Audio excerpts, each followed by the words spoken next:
देखो माँ, साधना करने के लिए संकल्प, समय, दोनों चीजें चाहिए। अब आपकी पुत्री बीमार है, आप उसकी देख रेख करते हैं, तो शायद अलग से आप नहीं बैठ पाते हैं, पर आप उसके लिए दुखी मत होइए। जिस समय आप अपनी पुत्री को नहलाते, खिलाते, सुलाते, दवाई करते हो ना, उसी समय पर अपने मन में जो मंत्र है वह मंत्र का जप करते रहा करें। और वो जो बीमार बेटी है, उस बेटी को बेटी मत मानो, उस बेटी को भगवान का साक्षात रूप मानो जिसकी आप सेवा कर रहे हो। जैसे मंदिर में रखे हुए श्री विग्रह की सेवा होती है, ऐसे उस पुत्री को भगवान का श्री विग्रह जानो। तो ऐसे न देखो कि तुम बेटी को देख रहे, ऐसे देखो भगवान का दर्शन कर रहे। जब सर्व राम है तो तेरी पुत्री भी तो राम है ना, तो उसे राम का स्वरूप समझते हुए उसकी सेवा करोगे तो ये ऐसे हो जाएगा जैसे तुम मंदिर में सेवा कर रहे हो। और काम भी करो, रोटी पकाओ, घर को देखो, दवाई देखो, जो भी करना करो, पर चित्त में यही ख्याल रहे कि तो भगवान का साक्षात स्वरूप है और आपको सेवा का अवसर मिला है। बहुत प्रेम से उसकी भी सेवा होगी और यही सेवा की भावना रखेंगे तो यही साधना हो जाएगी आपकी। तो अलग से बैठ के माला ठमकाने की कोई जरूरत नहीं। भजन सुमिरन मन में होता है। नहीं तो 4 घंटा माला लेके बैठ जाए और मन से फिल्में सोच रहा हो तो उसको तो सुमिरन नहीं कहेंगे ना। पर अगर मन में ईश्वर की स्मृति है, मन में मंत्र है, मन में गुरु मंत्र चल रहा है, बाहर से फिर आप चाहे कुछ भी काम कर रहे हैं, तो ये अफसोस न रखिए कि आप घर की इस बेटी की बीमारी की वजह से साधना नहीं कर पा। ऐसा न सोचिए, जो कर सकते हैं वो करिए। और नहीं तो हमारा भजन लगा के खूब मजे से गाया करिए, गाइए। नहीं गा सकते तो सुनिए, नहीं तो मन ही मन मंत्र करिए, मन ही मन मंत्र गुनगुनाते रहिए। मन का भाव अच्छा रखिए तो आपको वही फल मिलेगा जैसे कोई मंदिर में जाके भगवान की सेवा करे तो फल मिलता है। तो बेटी को बेटी नहीं, भगवान का स्वरूप देखो। तो आप देखो, आपकी सारी चिट्ठी को मैं पलट रही हूं। हम दोनों एक साथ आपके पास नहीं आ सकते, आना भी नहीं चाहिए। पति पत्नी जो बैठे हैं उन्हें मालूम है, जो पति पत्नी साथ आते हैं ना, वो यहां भी कुड़कुड़ चिड़चिड़ चल जाती है। इसलिए अच्छा है अलग आना चाहिए, साथ बिल्कुल नहीं आना चाहिए। तुम घर देखना, वो आके हमें देखेंगे तो वो भी खुश, आप भी खुश। देखो कोई तकलीफ ही नहीं है। साधना जितनी करनी चाहिए उतनी नहीं कर पाते हैं। अरे छोड़ना, साधना को किलो या टन में तोलेंगे कि इतने टन कर दी, इतने किलो कर दी। साधना माने भाव होता है। भाव अच्छा है तो एक ही क्षण में सारे काम हो जाते, एक ही क्षण।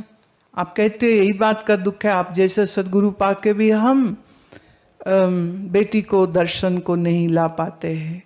अरे जब उसका समय आएगा ना मिलने का, मिल लेगी वो। अभी थोड़े दिन पहले एक माता जी आई थी, उनकी उम्र 87 ईयर्स, 87। वो ऋषिकेश शिविर में आई थी तो उनके वेंटिलेटर लगा हुआ था। उनकी बेटी बहू सब साथ में थे। तो बोले, वो कहते कि मुझे तो जाना है, मेरे को लेके जाओ। घर वाले ले आए। बहुत भीड़ थी, मैं अलग से ज्यादा तो नहीं मिल पाई, पर ऐसे थोड़ी मुलाकात हो गई। वापस गई महाराष्ट्र और वेंटिलेटर लगा था। कहती मैंने ना एक बार ऋषि चैतन्य आश्रम गन्नौर भी देखना है, मेरे को वो भी दिखाओ। मन में ये भाव उसके। हुआ ये कि मतलब दिसंबर में मिली थी और ये अभी अप्रैल चल रहा है। और मैं उस दिन सुबह बाहर गई जहाँ भोजन पकना था, सबके लिए लोगों ने आना था देखने के लिए। बाहर निकली तो ये माताजी व्हील चेयर पर। मैं, अरे आप कैसे आ गए? कहते मेरे को, मैं अभी पहुंची हूं आश्रम अभी, और मुझे तो आश्रम देखना ही देखना है कि मरूंगी बाद में, पहले आश्रम देखना है। कहती देखो मेरा वेंटिलेटर हट गया और मैं यहाँ आई हूँ। और उसकी बेटी बोली जाए कि कहती कि मेरे को तो लेके जाओ, मेरे को तो जाना है। कह रहे अब हार के हम लाए हैं और अभी हम आए हैं सिर्फ 5 मिनट। तो ये सुबह के आरती के बाद का समय है। नॉर्मली मैं आरती के बाद भीतर चली जाती हूँ, लेकिन उस दिन मैं वहां बाहर चली गई जहां भोजन पकता है। अब आप देखिए कि उसकी कितनी जोर से तमन्ना थी मिलने की, कि हमारा रास्ता और टाइम टेबल बदला दिया। हम अंदर न जाके वहां खड़े। मैं भोजन का देख के बाहर जैसे पलटती हूँ, सबसे पहले वो मुझे मिलती।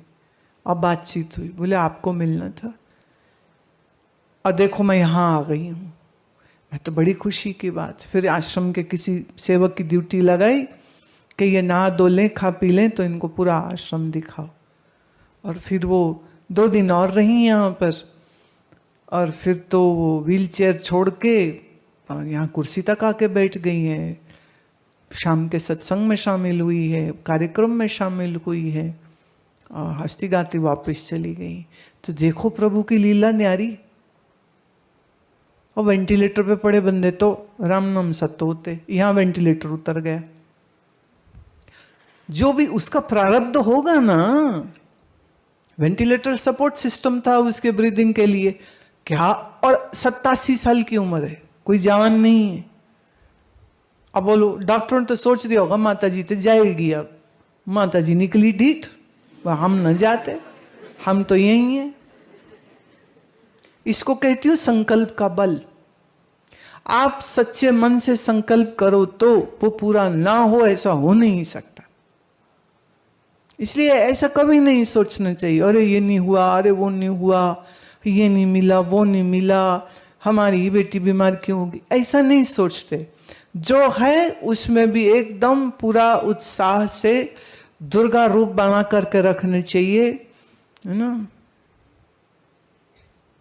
ये एक ने कहा कि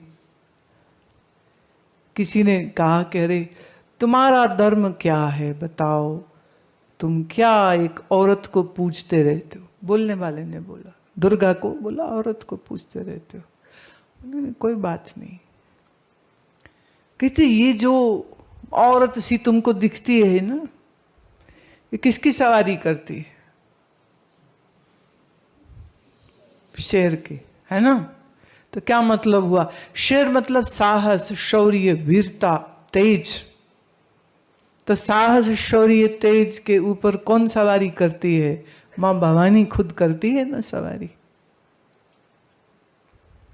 तो वो भवानी किसी मूर्ति का नाम तो नहीं है ना, वो भवानी उस शक्ति का नाम है जो आप सबके मन में है। तो अपनी भवानी शक्ति जगा के रखो,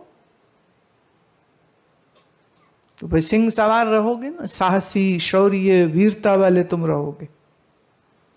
री री री करके कमजोर नहीं रहना चाहिए, एकदम शेरनी होके रहना चाहिए। नहीं, तुम भेड़ हो कि शेरनी? शेरनी भेड़ है, शेरनी? हाँ, मैं तो शेर हूं। इसलिए मन में ना कभी भी कितना ही मुश्किल वातावरण आपके आसपास हो, कमजोर नहीं पड़ना चाहिए, एकदम बलवान। श्री दुर्गाई नमः हम कहते। दुर्ग मतलब इस शरीर, इस मन के दुर्ग में जो शक्ति है, हम उस शक्ति को नमन करते। तो शक्ति रूपा होकर रहना है ना। तो री री री री नहीं करना है, ये हो गया है, वो हो गया, ये दुख हो गया, वो दुख हो गया। मुझे एलर्जी है ऐसी बातें सुनने से, हमको तो पसंद ही नहीं आती ये बातें। हम तो वो है, हमें देख के मुर्दा उठ के खड़ा होके डांस करे।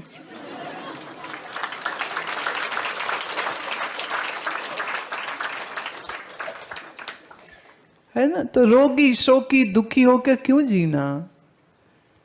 और दुख तकलीफ को कभी बड़ा नहीं मानिए, सब छोटा है। क्योंकि जिस ईश्वरीय शक्ति से हम लोग जी रहे हैं, वो ईश्वर शक्ति से सारा अंतरिक्ष चल रहा है। तेरा एक छोटा सा जीवन नहीं चलेगा क्या?